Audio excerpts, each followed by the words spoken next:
to the Defund DOC clap back at the vice presidential debate. Welcome, family and community, everybody out there, Facebook Live, man. Thank you so much. I just want to thank Linda for facilitating this. Say hello to everyone, Linda. Hi. Yeah, so we had a really good debate today, man. We had a lot of things that were discussed by the vice presidential candidates. But as you guys know, we want to bring a counter production that speaks to the American people that have made bad decisions, that have felonies, that have been incarcerated, and speak to their concerns in regards to this vice presidential season. And number one was Vance revealed that his mom was addicted to opiates. So that's a really important point that a lot of people have been speaking to, is that our system has criminalized the disease of addiction. And so we really want to bring attention to the fact that here at Defund DOC, we're trying to turn all prisons into treatment and career centers. You know, we're trying to turn it into a place of rehabilitation and a place of restoration. And so I think Linda had the statistics of how many people are getting incarcerated for drug use and then don't get no treatment when they get incarcerated. I think it was around 16% end up getting treated, but I think it's like over 60 or 70% of those that are incarcerated had substance use disorder. So yeah, we need to defund DOC, man, and turn all prisons into treatment and career centers. Number two, they spoke about climate change again. You know, we did a whole article about this on Defund DOC. One of the leading causes of climate change is exhaust fuels from cars.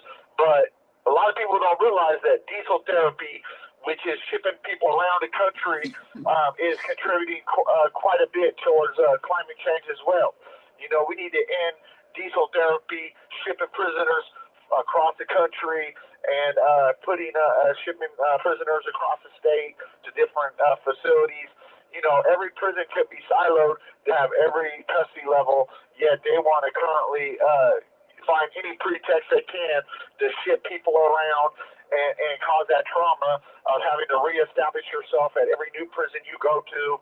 You know what I mean? And so we're really trying to get in front of the American people and talk about prison reform and speaking about the needs of the American people that are incarcerated, as well as those that have been incarcerated that are advocating for reform.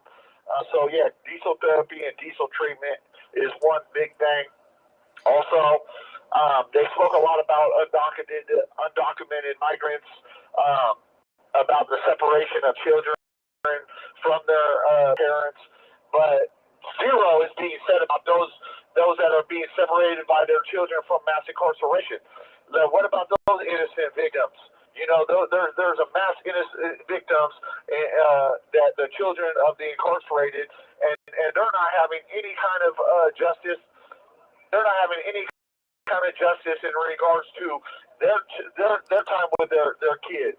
You know, where's the conversation around us? And you know, I've been incarcerated 20 years almost, and yet, you know, I haven't seen my son in like, I don't know, 5 years, 6 years, and I'm the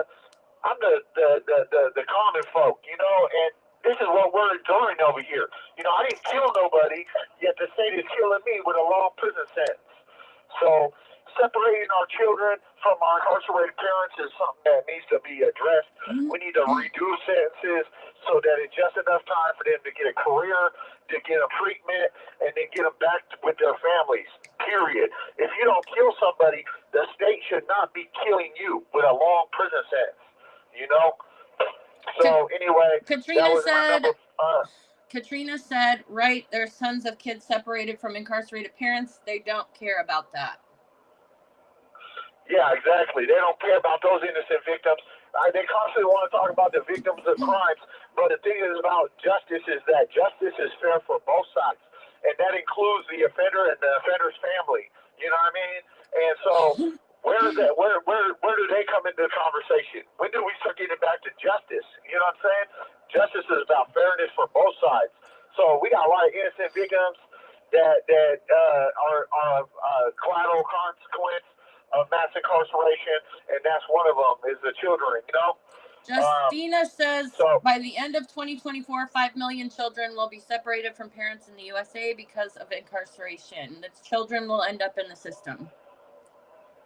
Exactly. It's a sick cycle, and anybody that has any kind of compassion and fairness about themselves would realize, like, look, locking people up for long prison sentences when they don't murder people to deserve such sentences, and you're disrupting these children from their parents and creating an intergenerational incarceration.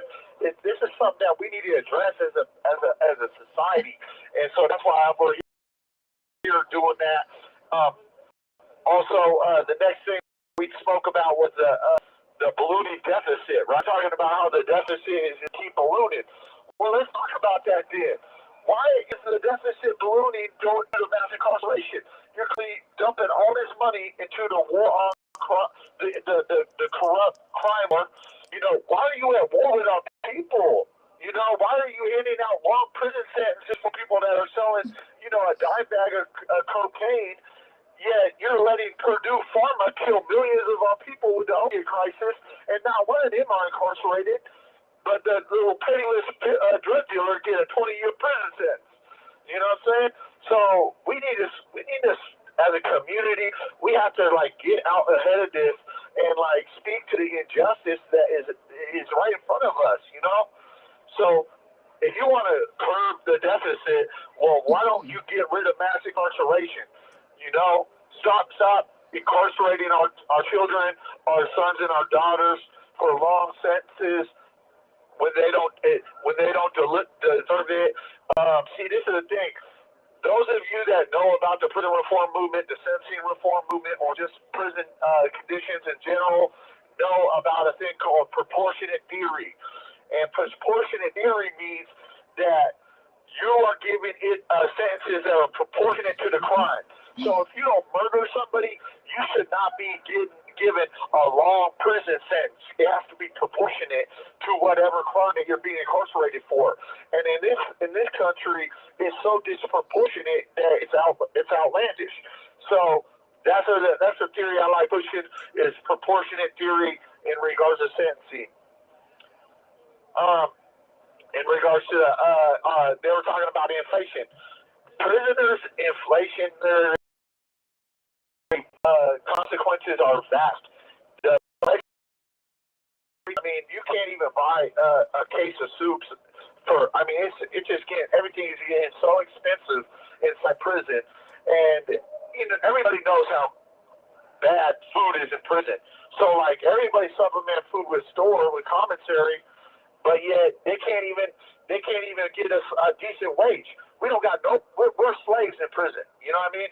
So let's just be real about that. You know, we need to get paid minimum wage. Get the Fair Labor Standards Act implemented for all prisoners. And so that's one of the things that I've been pushing.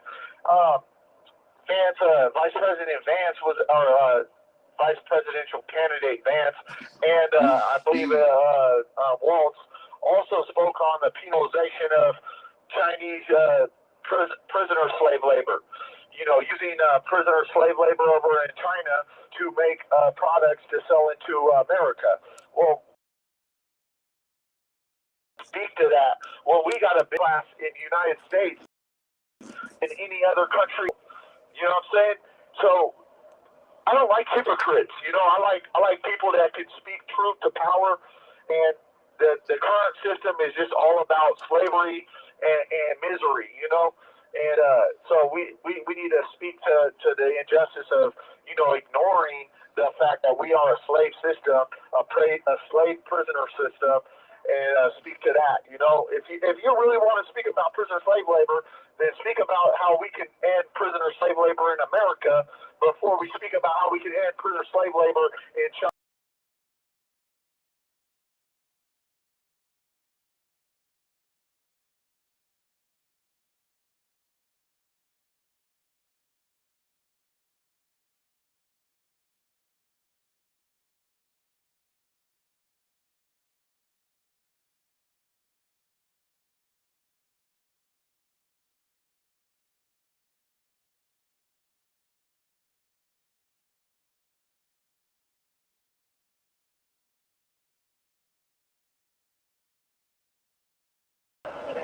Okay, we're back. I don't know what it did, but we're back. Sorry, everyone. That was weird. Just a little small blip on the Facebook Live. Just hope everybody out there is doing well and prospering.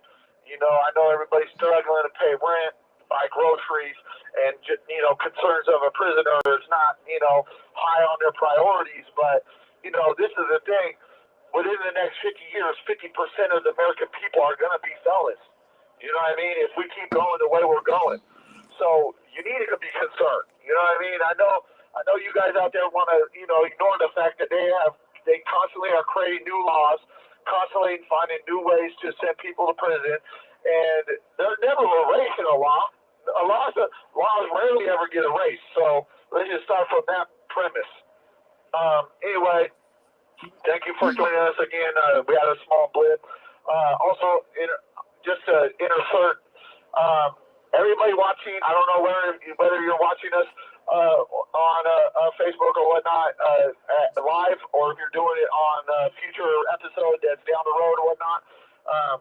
I want you guys to join our group, the Defund DLC group, and just be a part of this conversation. We really need everybody out there. This is not a one segment of society platform. This is a all American people platform, and so we really need everybody out there to be a part of this group. And also, just so you guys know, man, we're really putting our resources where our mouth is. We're giving away our free book, Defund DLC, Turn All Prisons into Treatment and Career Centers, for all subscribers of the podcast. Or you can also get the other book, the Art of Living, everything that you need to know about to achieve success in life and business. I learned it in prison. You can get that book free as well. So, yeah, definitely go become a subscriber, a listener to the podcast. We got an amazing episode coming up. It should be coming out this weekend. Linda, give a brief glimpse of who we interviewed this week. We interviewed a man named Jason Charles, and his friend Raymond Fisher played for the Indianapolis Colts for a little bit. So we've got both of them on the next podcast coming up. We had a hard time with the audio, so it's been really difficult to edit, but I've been working on that, and we should have it out next weekend.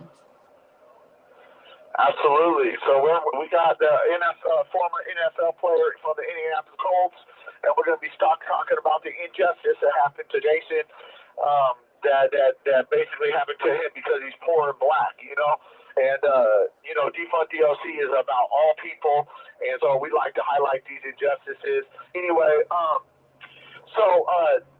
of the questions that came up is about how parents should be held liable if their children use guns and commit violence with guns, right?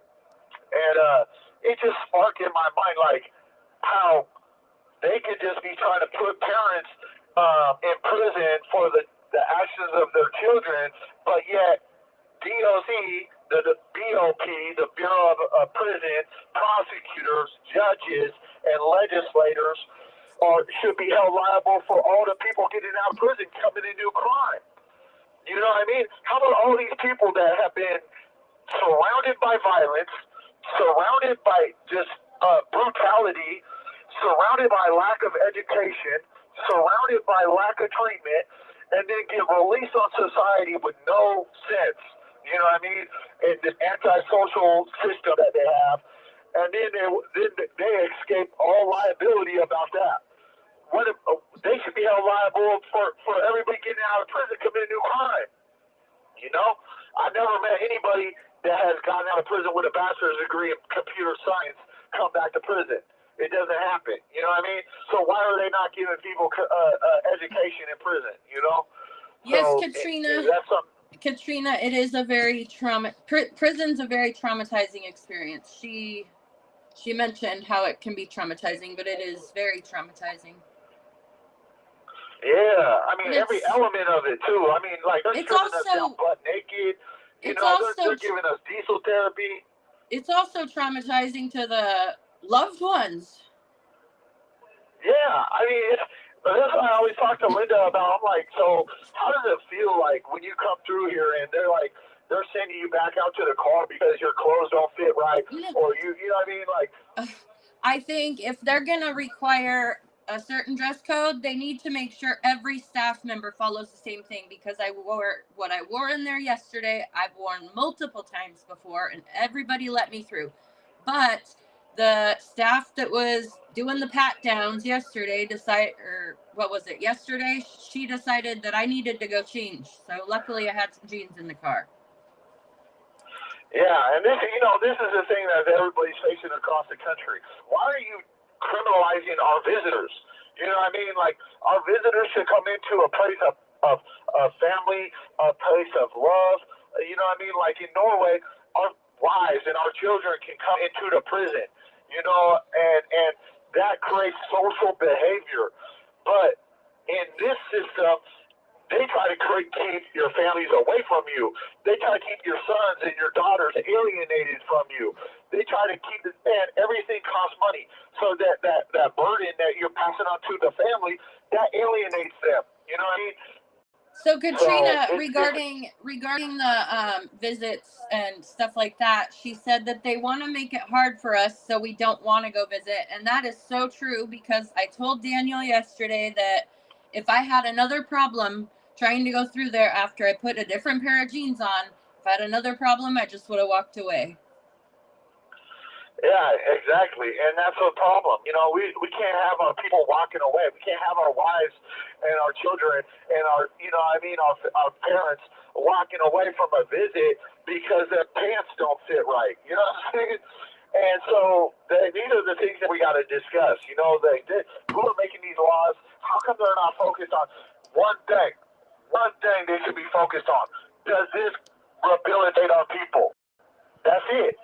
Everything else is all oppression and ways to suppress our people. And so we definitely need to constantly bring these things up. Anyway, they talked about the mental health crisis in regards to guns and whatnot. Well, my question is, if there's a mental health crisis, but yet you don't have adequate mental health in prison, and we need to address that. Tim Wolf said that stable housing ensures stable workers, and yet DOC lacks meaningful housing for all the releasing prisoners. So you get released, $300 gate money, and expected to find how are you going to live off that? How are you going to get an apartment? You're released basically into poverty, and you don't have nowhere to live. And so what are you going to do? You're going to go back to your own lifestyle. So that's what I'm saying. These legislators, these prosecutors, these judges, these DOC officials, they should be held liable for every person that gets out of prison and commits a new crime, because they're the ones at fault. They're the ones creating these people that are getting out of here lacking education, lacking treatment, lacking resources to find housing. So definitely want to address all these injustices. I applaud those legislators and judges, prosecutors that are actually about rehabilitation and not, talking points, like trying to go, the 1990s and the 1980s and the 1970s want their policies back. Everybody that talk about, I want to do hard on crime. Yeah, that means you want to be stupid on crime. That means you want to be emotional on crime. You know what I mean? I want people that are about smart on crime. Like, let's get our people rehabilitated and up out of here. Then it creates a new tax revenue. These people are going to become productive members of society. So yeah, that's one thing. The other thing is healthcare. They're speaking about healthcare in America under the ACA. Well, what about the healthcare in prison? People are dying in prison due to inadequate medical care. People are literally dying because they're not getting cancer treatment. They're not getting they're not getting exams for, all the different ailments that come with age. So let's speak about inadequate medical care in prison. Next thing is censorship. They were talking about censorship on Facebook, censorship in book bans, and all this stuff, right? DOC, the Bureau of Prisons, that's all they're about is censorship. They censor They censor books. They censor magazines. They censor letters. Why do we not have smartphones in prison? You know, why do we not have internet access in prison? Listen, you take one person that commit a fraud in prison and then say that everybody in prison can't have a smartphone. That's absurd. You know, like currently, they constantly trying to find ways to demonize us and to make us seem like everybody in prison is about being a criminal. But honestly, I've never met one person in prison that says, "Oh, I'm getting out. I just can't wait to commit a new crime and come back to prison." I've never met nobody like that. Everybody says, "I want to get out of prison. I want to succeed. I want to turn my life around. I want to be a rehabilitated. You know what I mean? Like I want to be a productive member." But the DLC is not preparing them.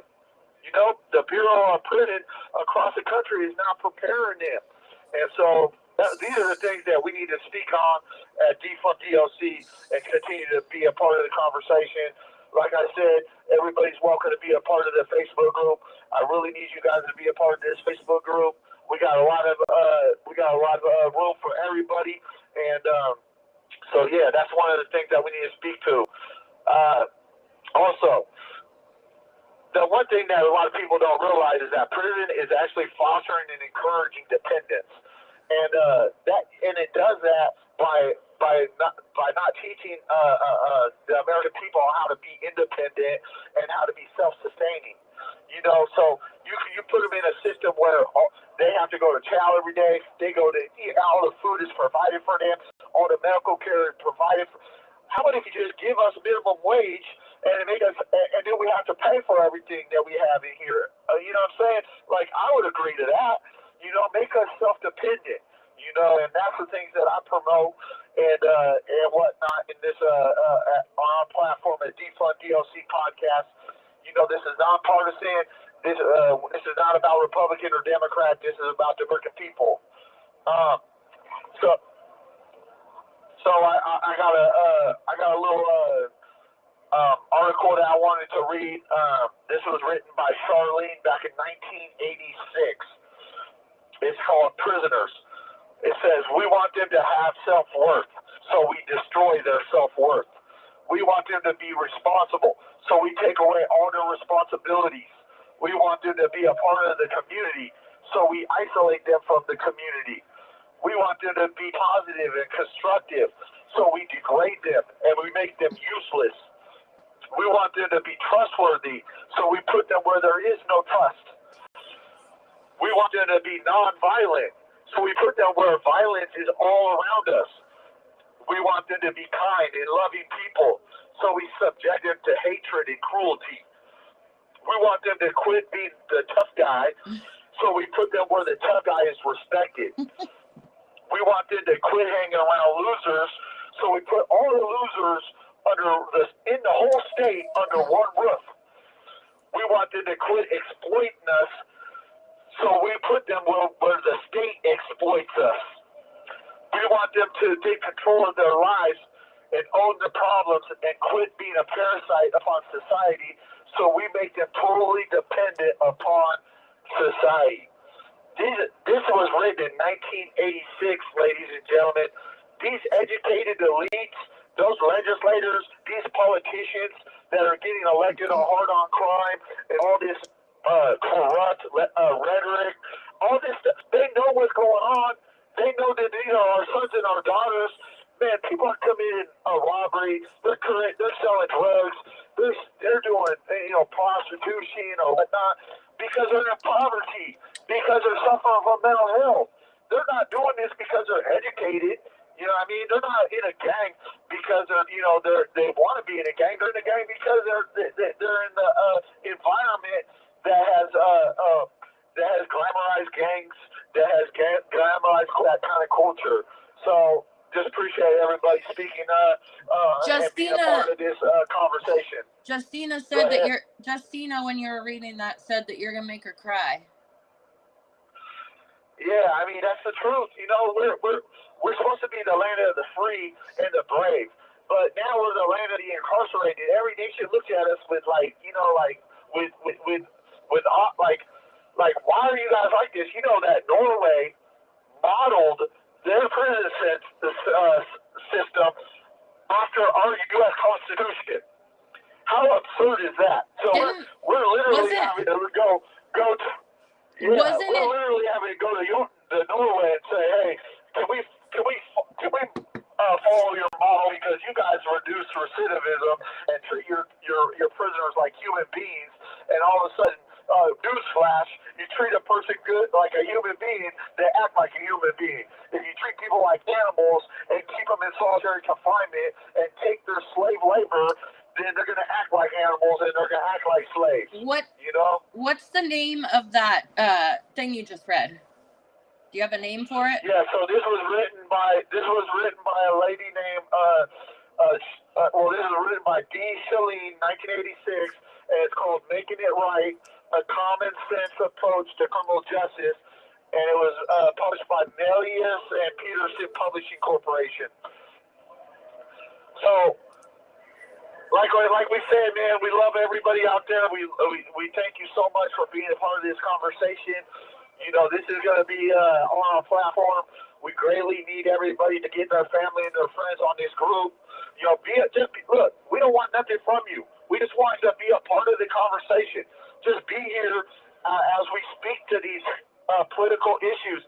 Whenever there's a political matter being discussed in the media or whatnot, there should be somebody from the felon class or from the working class that has made bad decisions that should be able to speak to that power.